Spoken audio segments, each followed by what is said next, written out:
Tere, te vaatate Kaitseliidu juubeliaasta saatesarja 13. saadet. Me oleme täna Kaitseväe polügoonil vaatamas seda, kuidas lähevad Tallinna maleva, Toompea malevkonna lahinglaskmised. 3 nädalat tagasi me olime siin Rapla malevaga ja Rapla malev oli väljas ühe rühmaga ja vahetusid jaod. Täna vahetuvad juba kompanii koosseisus rühmad ja eile oli Kaitseliidu 100. juubel. Elu ei koosne aga ainult pidudest ja juubelitest. Reaalsed õppused ootavad meid ja Kaitseliit hakkab liikuma juba 101. aastas. Kes sõjaväes on teeninud, teab, et kompanii on 3-4 korda suurem allüksus kui rühm. Lahinglaskmise positsioonidel vahetus järelikult ka palju suurem hulk võitlejaid. Toompea malevkonnal on lisaks käsirelvadele ja kuulipildujatele kaasas 90 mm tankitõrjekahurite lahingpaar ning tankitõrje granaadiheitjad Karl Gustav.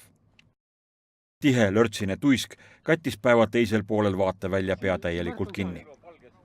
Ometi nendes mitte väga lihtsates ilmastikuoludes väntas Toompea malevkonna pealik leitnant Ilmar Raag, kes on avalikkusele enam tuntud kui filmirežissöör, oma professionaalidest võttemeeskonnaga videot.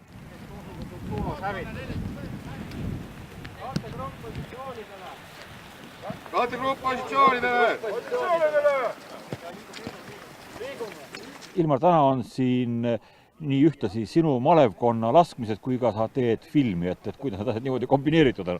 No minu meelest on loomulik, et niipea kui sa teed kineetilist operatsiooni, teed sa samal ajal ka infooperatsiooni. Ja see, mida me tegelikult ju harjutame, on arusaamine, et kui on ka päris sõda või päris kriis, siis ka sel hetkel tuleb kogu see logistiline ahel välja mõtelda, et näidata seda, et sa tõepoolest oled suuteline sõdima. Sest mingisugusel hetkel me peame ju rääkima kõikide nende liitlastega, kes jäävad väga kaugele ja kes ei saa aru, mis siin toimub tegelikult. Kui palju sul on mehi täna väljas on? Sul on ainult sinu malevkonnast on üks kompanii väljas ja kui palju sul neid kompaniisid on? Kompaniisid on Toompea malevkonnal 2.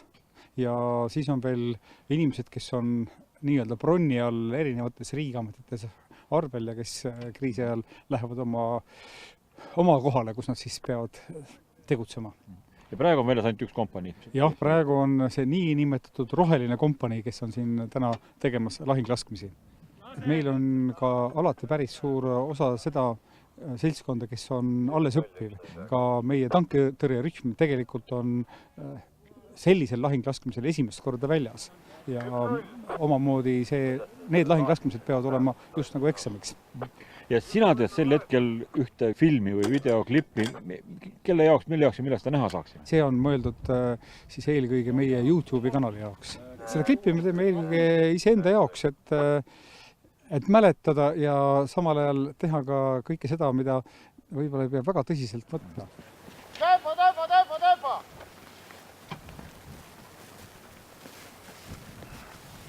Sa ei saa niimoodi, sul on jalad üle. Ei, siin võib olla. Võib küll. Ei, see ei lähe midagi, nägudega käed. Lahinglaskmised on väga vastutusrikas õppus. Esiteks on see kallis õppus, sest lahingumoon maksab päris palju. Aga teiseks tuleb igal sammul jälgida piinliku täpsusega ohutustehnikat. Isegi siis, kui kõigil on kiivrid peas ja kuulivestid seljas. Kompanii on circa 100 võitlejast koosnev allüksus ja iga kaitseliitlane vastutab enda ja oma relva eest teadagi ise. Et kõik korrektselt välja tuleks, see nõuab nii võitlejatelt kui ka instruktoritelt eelnevalt päris pingsat tähelepanu. Muide, Toompea malevkonna tankitõrjekahurite meeskondadele on need lahinglaskmised esimesed. Ütlen ausalt, väljaõppe on sisuliselt alles päris alguses ja oleme neile tänaseks andnud tegelikult väga raske ülesande, et tavaliselt sihtmärk, mida lastakse, on veidi lähemal. Aga täna 450 meetri peal ja kindlasti ei ole lihtne ülesanne. Et panin välja ka väikse auhinna sellele, kes esimesel pihta saab. Aga et ega ei ole mõtet ka 50 meetri pealt lasta, et see ei anna nagu mitte midagi. Kaugus on päris pikk, et ilm mängib siin eeldatavasti rolli, et kuidas nad näevad neid sihtmärke? Ilm mängib olulist rolli, ilm läheb praegu kogu aeg kehvemaks ja hindan, et neil on väga keeruline pihta saada. Päiksepaistese ilmaga on hoopis teine teema ja palju lihtsam. Soodil kohe relv laadida, kohe. Nüüd on niiviisi, kui te olete sihtmärgi sihikule võtnud, jah?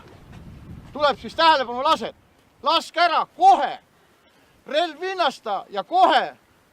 Nüüd sõltub, kas ümber laadida või tühjaks laadida. Kohe sihturist sõltub kõik. Saate aru, jah? Kõik on näinud, kuidas mängufilmides teise maailmasõja lahingutes loobitakse käsigranaate. Tänapäeval on granaatide heitmiseks ka märksa suuremale distantsile, kui ükski tugevaimgi mees iial granaati visata suudaks, relvade all spetsiaalsed seadmed. Läheme vaatame, kuidas nende kasutamist harjutatakse.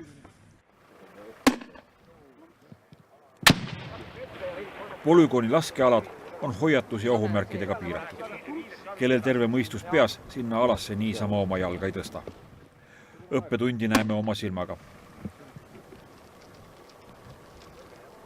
Defektiga lahingumoona juhtub olema ikka, aga millise mätta sisse see kukub, selle peavad pärast juba sapöörid kindlaks tegema.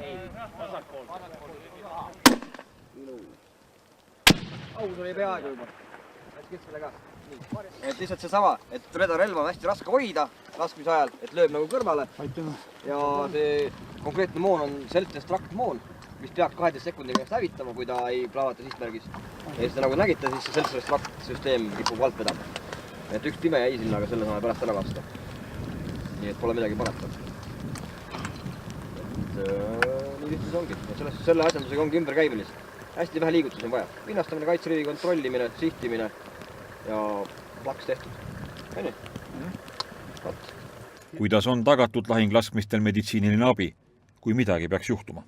Meil on tegelikult 2 taset, et on tavaline, et õppuste käigus on ambulatoorseid pöördumisi pisivigastuste ja muude kaebustega.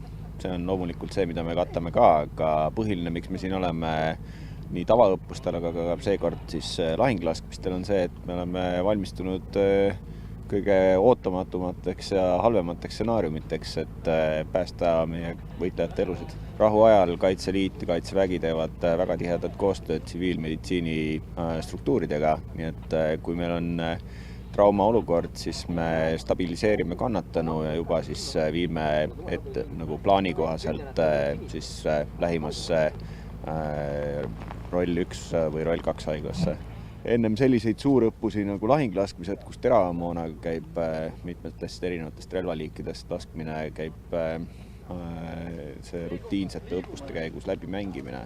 Õppuste käigus juhtub igasuguseid asju ja me oleme valmis reageerima nendele ja oleme ka reageerinud. Kui sa hakkad jooksma pendeldama, kui su pea läheb üle selle rinnatuse, siis ma ütlen, sa oled surnud. Hakkab sellest peale, et sina annad siis korralduse Kustile. Aga hääl korralduseks. Nii, hakka peale. Vastase saabub kotsees 300 meetrit. Tanketõrje hävitab. Vastase saabub kotsees 300 meetrit. Kõik ei hävitada.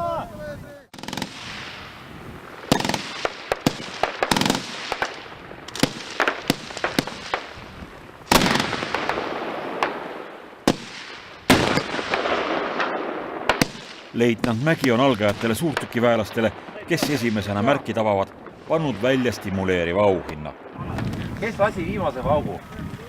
Meie. Ei, kes oli sihtur? Sina, sul on konni sees. Nüüd vahetate oma meeskonnad ära, lepid juba kokku. Jah, see võis olla ka algajõnn, aga eks ma relvadega ja sihtimisega olen kokku puutunud ennegi. Kas oli kohe esimene otsus siis suurtüki peale minna? No otsus Kaitseliitu minna, aga sealt siis juba pakuti seda teed ja ma ei olnud selle vastu midagi ja siis oli juba alguses jutt, et võib-olla sihturiks. Mis ajendas astuma Kaitseliitu? Selle aasta aprillis. Mis ajendas astuma Kaitseliitu? No natukene ikka patriotism ja huvi nende relvade vastu.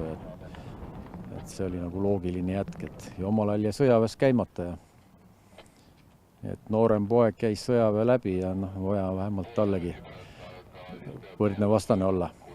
Karl Gustaviga nüüd lasti 4 korda, et kuidas tulemused on? Tulemused väga head, et tõsi, viimane kord üritati kaugemale sihtmärgile lausa pihta saada, et mehed läksid liialt optimistlikuks, et sellest lasid ikkagi mööda. Et Karl Gustav 450 meetrit natuke liiast oli, aga tankitõrje kahurist jah, 4 lasust 3 pihta 450 meetri peale sellise ilmaga väga hea tulemus algajat. Pikksilma ega mingit optilisi abivahendeid ei ole ju kasutatud?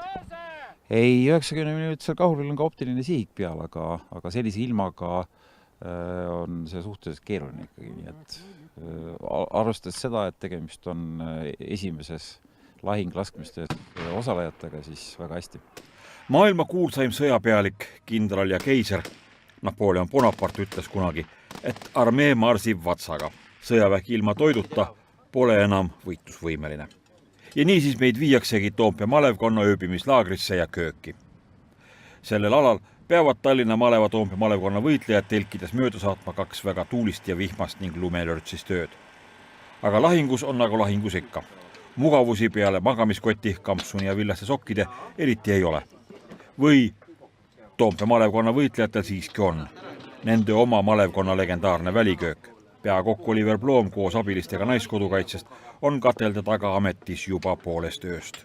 Võitlejad teavad, et nende peakokk teeb neile alati väikeseid ja suuri ülimaitsvaid üllatusi. Jõudsime siia kell 12:30 öösel või 12:30 öösel. Ja kohe panite katlale tule alla? Peaaegu kohe. Silmatäitki ei ole maganud, võib-olla 5 minutit. Ja siis 3:30 oli meil juba hommikusöögi ettevalmistus. Päevaks nüüd lõunaks, et on pasta hakklihaga, et mis õhtusöögiks on? Õhtusöögiks on indiapärane tikka masala, vürtsikas kasmes, riisiga. See on kana, jogurti, ingveri, küüslaugu, tšillipipra ja tikka masala kasmes. Kas see on nüüd see toit, millega see esimene Michelini täheke tuleb? Jah, see on täpselt see sama toit. Hommikupoole 4 saadik kogu aeg teeme süüa vahet pidamata, peaks ütlema. Ja mina olen täna hästi palju sibulaid koorinud. Meil oli 3 ämbrit sibulaid täna hakkida. Lõuna ja õhtusöögi jaoks, et see on jah siuke. Hakkemise töö ongi kõige siuksem, põhilisem töö, mis me siin teeme. No, aga võitlejad on ju rahul. Jaa, võitlejad on rahul küll. Et kiidetakse meid küll. Me ise oleme ka rahul tegelikult. Et me saame siin olla ja niimoodi teha. Mis sind ajendab praktiliselt igal sellisel õppusel väljas käimas, et igale poole, kuhu meie jõuame, oled ka sina kohal? Ma tea, mulle meeldib. Siin on vaheldus ja no see on ka hea, et me saame toetada oma võitlejaid ju, oma kompaniid selle söögi tegemisega siin. Et nad saaks sooja sööki, eriti arvestades, milline ilm täna on näiteks. Nagu on öelnud üks tuntumaid kaitseliitlasi, kolonelleitnant Toomas Väli, on Kaitseliit reservväe õppekogunemine 365 päeva aastas.